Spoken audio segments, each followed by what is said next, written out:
be a part of the DCB revolution. We're really committed or interested in investing in the future of the chiropractic profession as students. And so that's really, what we're trying to accomplish, and you two seem like the perfect people to help us in that endeavor. So I have a few questions here, and I'll just kind of go through the questions and see where it takes us. So how's that sound? That sounds great. Okay. Pleasure to be here. Yeah, glad you're here. My first question is about being courageous. And I'm wondering what your advice or recommendations are as chiropractors, as chiropractic students. How can we be more fearless? Mm-hmm. Well, courage is important because there's a lot of opposition out there, and it comes from your purpose and your principles. So, when you have that burning desire and you're on purpose and you're a principled person, courage should be easy. It shouldn't be something that, there's a little resistance there, but it should be easy to overcome when you're on purpose and doing it for the right reasons. Yeah, if you have enough drive and behind it and understand the principles that we live by, above, down, inside out, then there's no other option. You be strong, you be courageous, and never be afraid to tell the truth. Because if we don't, we suffer the consequences. Yes. Ourselves and as a profession and as a globally. If you're not courageous, then you go to bed at night and it's like, why did I do that? I should have done that. I wish I could go back. That's right. Live without regret. Don't have that feeling. Just do it, as Nike says. Yeah, 100% all the time. Yeah. So, really living an on-purpose or principle-centered life is the essence of it, and then just allowing that to express through chiropractic. Definitely. If you're not doing that, you're not living true to who you are, and you're not living truly your chiropractic principles or your life. You'll end up failing at both. Yeah. Awesome. Well, thank you. So the next question I have is, based on your guys' history, I thought this was the perfect question for you. What kind of leadership allows for maximum engagement? It seems like everything you've done, you've just raised the bar higher for the rest of us. So, what are the leadership principles that you utilize in order to get more and more people following, more and more people engaged, more and more people, active? Well, results are important, and you need leadership to get results. And our profession has always almost felt like a second-class citizen historically, and just taking crumbs. Especially if you translate that into the community. Some chiropractors, are trying to get in and do talks in different places and trying to pay money or find places to do screenings. And their success is almost at the whim of the society if they're going to allow them to participate in their world. What we've done is we've turned it upside down. We want to put the chiropractor in charge as the leader and give them a platform so people now come to them and want to be part of what the chiropractor's doing. Such as Kids Day America, the whole community is involved. So, that leadership role allows them to attract people from the community, to be able to, do a Children's Health and Wellness Expo instead of going to pay money to have a table somewhere else. Now the chiropractor, through the Children's Health and Wellness Expo, can receive lots of revenue and have other people pay them to be part of the booth, and have the chiropractor have a built-in audience to do screenings. So the chiropractor should be the one in charge and show that leadership, and then all else follows. Yeah, and it starts right as students. Glam onto these chiropractors that are doing these things and help out, participate at their events, so that you learn when you're out of school how to step right into that leadership position and do it yourself in your own office. That's so important. And really associating with the right group of students right from the start. And certainly the people that are watching and participating with this are associating with the right ones. But the ones that are elevating your game. You need to, have a coach, have somebody that is pushing you and helping you to maximize and expand your vision. Because that's how we help more and more people, and collectively that's how we'll change our communities. We learned these 10 two-letter words from Dr. Sid, And if it is to be, it is up to me. So you need to be the leader, take action, have your vision, and pursue it. Nice. Yeah. I've heard that saying. It's popular these days that you're a combination of the 5 people that you surround yourself with the most. And then also this idea of really being proactive instead of waiting for somebody else to create something. Create whatever it is that you want to create, and then let everybody else come into the fold. So yeah, great advice. Thank you. I feel like a lot of what separates really great students, great chiropractors from just good students or maybe mediocre students or chiropractors is a mindset. There's a certain way of thinking, a certain way of seeing the world that really allows you to be successful. I feel like many of the students in my shoes want a high volume, high profit practice. So I wonder if you have any advice in terms of the mindset for that we can cultivate now in order to get to that when we're in practice. We talked a little bit about that today to the Life West students, Yeah. and the number one thing is showing up, participating, being involved, because it's that commitment of that student showing up to the technique clubs, the philosophy clubs, going to the programs, visiting the doctors to see what they do in their practice.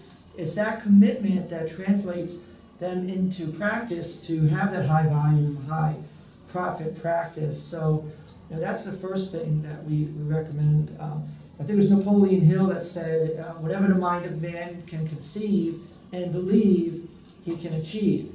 And I have 2 daughters, so I always said that whatever the mind of man or woman can conceive and believe, they can achieve. Nice addition. So, first get the big idea and all else follows.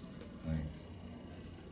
Yeah, definitely. I mean, whenever we come up with this, or for some reason the first words that comes out of his mouth, I think of Michael Jordan. And certainly we were big Bulls fans when he was a superstar and would follow him. But, we had his books and watched his videos, and when you look at someone like that was on top of their game for so long, and he just tells these amazing stories of, from being the first person in the gym, which we could say the first one in your practice, till the last one there at night, but just full in and fully engaged and 100% present all the time, lifting your game up. And he would tell stories, and then one of the ones that always stuck out to me was they'd be like, well, how can you do it every game and time again, and how can you continuously play at that level, and does it get old? And whatever the question is, it's that kind of thing where you could think, I'm in my practice, and you're adjusting, and you're adjusting, and you're adjusting, and you're a year in, and 5 years in, and 10 years in, or maybe the bills are piling up, or whatever. How do you keep the momentum going so that you're constantly expanding and maximizing? And he would say, I do it for that one kid up in the stands that is there with his dad, who this might be his only opportunity to ever come to the game. This is his only time to see the game, or to see me, and to see that shot. And he'd play his hardest to make that difference. And we need to make sure that we're playing our hardest, and that every adjustment is your best adjustment, because what if it's the only or the last adjustment that person ever receives?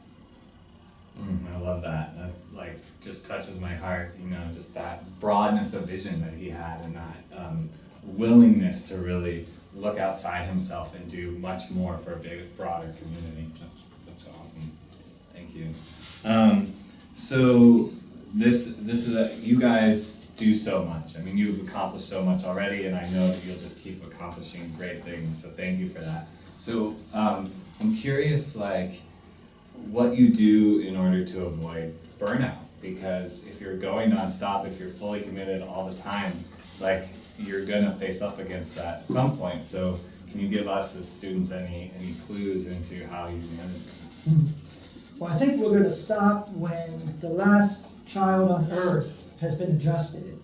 So when we look at the rising rates of childhood illness and all the tragedies that occur with all of the overuse of medication with children, it just drives you to want to help as many children as you can. Not only to help all the children that are sick and trying to overcome illness, but really our bigger message is to help remove interference from children's nervous system so they can reach their God-given genetic potential in every level of their existence. So, we were in practice 10 years before we had our own kids, so we helped, thousands of children then, but, we used our own kids as models and examples now since they've been adjusted since they were 5 minutes old, and they're expressing their greatest health potential.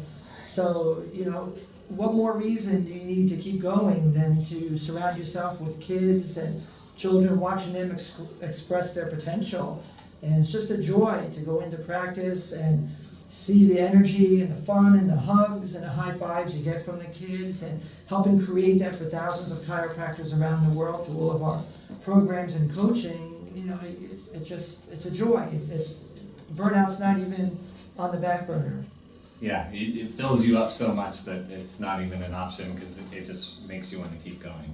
Yeah, I mean, I definitely would say, part of it was I answered it in the last question, it's for that one child. But yet, the reality is what Stu just said, what I was thinking, burnout doesn't exist because you're constantly not only fulfilling other people's needs, but you're being fulfilled. That the day you ask any chiropractor, the day they break records and see more patients that day than ever before, you feel more energized and better than you ever did. Then you feel better adjusting the last patient than you did adjusting the first patient, because it's this symbiotic feeding of energy and relationship that just continuously fills us. And I think that, again, if you interview, as you interview people and you ask this, they'll say, similar things, and how it's just so exciting to practice day after day, and that if they would never change places with any of their patients,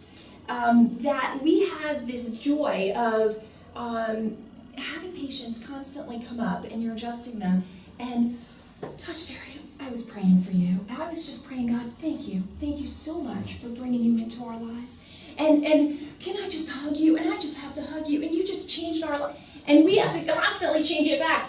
We release the power in you. We move the bone. God does the healing. You constantly want to bring it back to them and that power that God puts inside of them. But there's just no other opportunity I could ever imagine where we're constantly being able to get the hugs and the love and from the kids, but from the parents, universally just being so thankful for chiropractic and for those adjustments that you're providing. Yeah. Yeah, we just had the top-rated national network, TV network, news magazine show in our practice this Monday, filming us adjusting babies and kids and families and pregnant women, and they did a sit-down interview with us. But after each adjustment, they would interview the family, not only the parents but the kids, and there's family after family. But I got a text the next day from one of our patients just thanking us that we gave her the opportunity to share how chiropractics helped her and transformed her family's lives. And now, she gets to share that to the world. So, when people come in and thank you, and it just fills your heart. Yeah, so all these hours of hard work and studying pay off, because you're gonna get that reward big time. Nice. I love that, like the reverse spin on the testimonial, right? It seems like so many people in practice are trying to get other people to give testimonials, but think about from the other perspective of it actually helps that person to give you a testimonial, because they actually gives them an opportunity to express how grateful they are. I mean, what is it now? They're saying that one of the most powerful things you can do is have a gratitude practice, is write down what you're grateful for every day. Like, it's the most stress relieving practice there is. So powerful to kind of look at that differently. My last question is, what skills, techniques, habits can students cultivate right now so that when they get out into the world they'll be more successful? I mean, so much of this we've already talked about, but if you have anything additional you'd like to add, that'd be really great. I think that just, maybe a little of it's your natural inkling, but it's your drive and your competitiveness and being able to foster just wanting that burning desire, unleash that power within, as Tony Robbins would say, that burning desire to want to help more people and to be bigger than yourself. We have a mission, and together we're able to foster that and complete that. Get involved in every aspect of student life that you can. Go to as many clubs as you can. Go to the Wave. Go to chiropractors' offices. Watch their health talks. Work for them for free because you're learning from them. It's an investment in what you're going to be able to produce someday. So just keep your energy up and keep focused on your goal, because that's what's going to continuously be able to drive you. And it doesn't make you exhausted thinking about a lot of these things. It should just excite you so that you start bubbling up and over, like a baking soda volcano, just bubbling over with like enthusiasm for how much fun it's going to be to continuously, day after day, deliver those adjustments and be able to free the world of subluxation and then release it to the potential that God meant for it. And Terry mentioned Tony Robbins. Another principle he talks about is CANI, C-A-N-I, constant and never-ending improvement. So every time you put your hands on another student in a clinical, technical way in club and practice your adjusting skills, and you get better each time, because when you're in the process of learning, it might not be so fun not seeing the end result yet. But being in the trenches every day, a few quarters go by, all of a sudden, you're like, I got it, and that gives you the confidence and it fuels you more. So the skills are going to improve. You just have to be in the game, be involved, show up, and sometimes it's like, well, my friends are doing this, or this is on TV, and it's those times when you show up to the club that another student is promoting, that they're taking the time to be there, and you show up at it, it's going to translate into your success, into practice. So just be involved, show up, participate, practice every day, read the philosophy books, practice your technique, learn the science, and you'll have everything you need when you start practice to be successful. Yeah, get your hands on as many kids as you can. Provide free babysitting services for your friends. Then don't tell them you'll be palpating their kids the whole time. But practice that. And Stu just mentioned, learning from the masters. We studied, and thankfully, so many of what you think of the old time chiropractors 20 years ago, they weren't as old, and a lot of them were still here who may have passed on by now. But we constantly were able to go to programs or host programs as students and get these guys in who were just masters at their game, and learn from the people who are now legends, whose plaques and names are on these walls. And so someday your name will be on that wall. But for now, learn from the people who are making the difference so that you can do that too. Yeah, we actually learned from Clay Thompson, from Michael Kale, from Fred Barge, from Sid Williams, and it goes on and on and on. That's because we're involved. We're involved in the student ICA and the technique clubs and the philosophy clubs. So, this is where we met everyone and interacted with them and became friends with many of them. And I remember one time I was a year or two out of school at a DE. And, by this time, a lot of people recognized our commitment and our involvement in the chiropractic profession. And at DE, Fred Barge comes up to me. He goes, "Young man, I need an adjustment." I remember that. Oh, wow. I was like trembling on the inside, but I acted really cool and calm. Of course, lay down. Yeah. And he has this famous saying about the omnidirectional all-force technique. Like, he liked a real good adjustment. So he got up after the adjustment. He's like, "Good job," and walked away.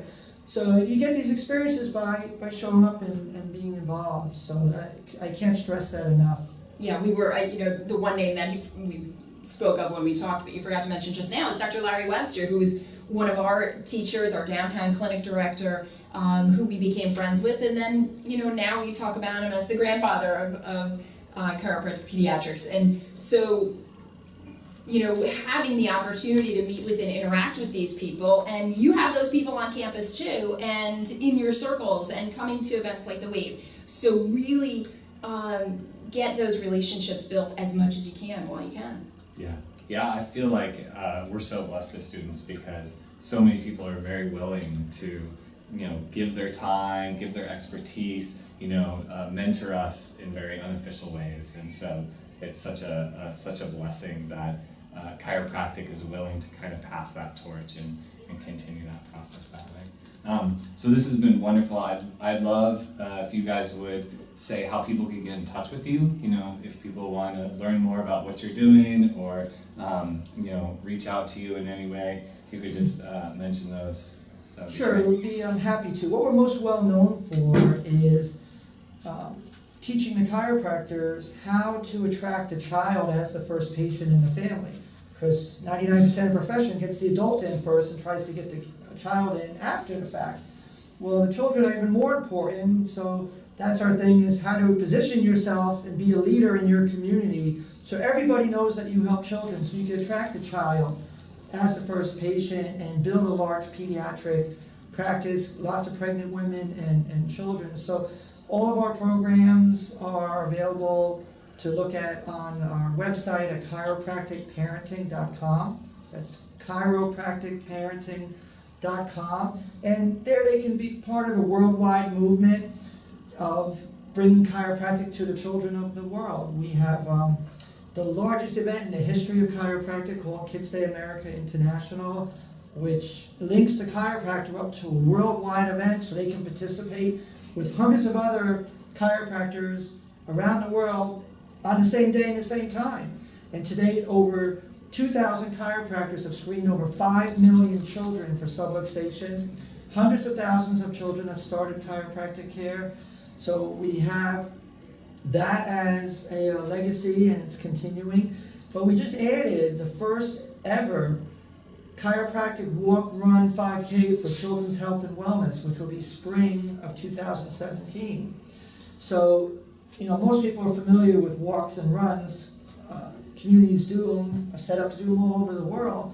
But every one of them is for an allopathic cause, to stamp out a disease, to fight this illness. Breast cancer. And this is the first one that promotes health and wellness, that it's a positive message. So chiropractors can now get everybody involved in their community. We have a whole turnkey process, A to Z, it's all tried, tested, and proven. They can get them involved and run for children's health and wellness through chiropractic. So we have the leadership of our profession is already coming on board with it, and by September, October of this year, it'll be in full force. Everybody will be involved in the planning, and come May, the whole chiropractic profession will be elevated with more publicity, more new patients, more sponsorships, and we'll be able to use this as a springboard to bring chiropractic to its rightful place in the world, which should be at the top of the healthcare delivery system of our world. Awesome. Definitely. So students find out where the local events are, get one going at the school, and learn it out and participate. Great. Well, thank you guys so much. Well, thank you so Yeah, much. no, And I my pleasure. have to thank our 3 kids are here in the Yeah, background, and totally. they're really quiet and good, so we appreciate that Yeah, too. that's huge. But that's awesome. Yeah, it's always a family affair with us. Awesome. Thank you so Yeah, much. totally.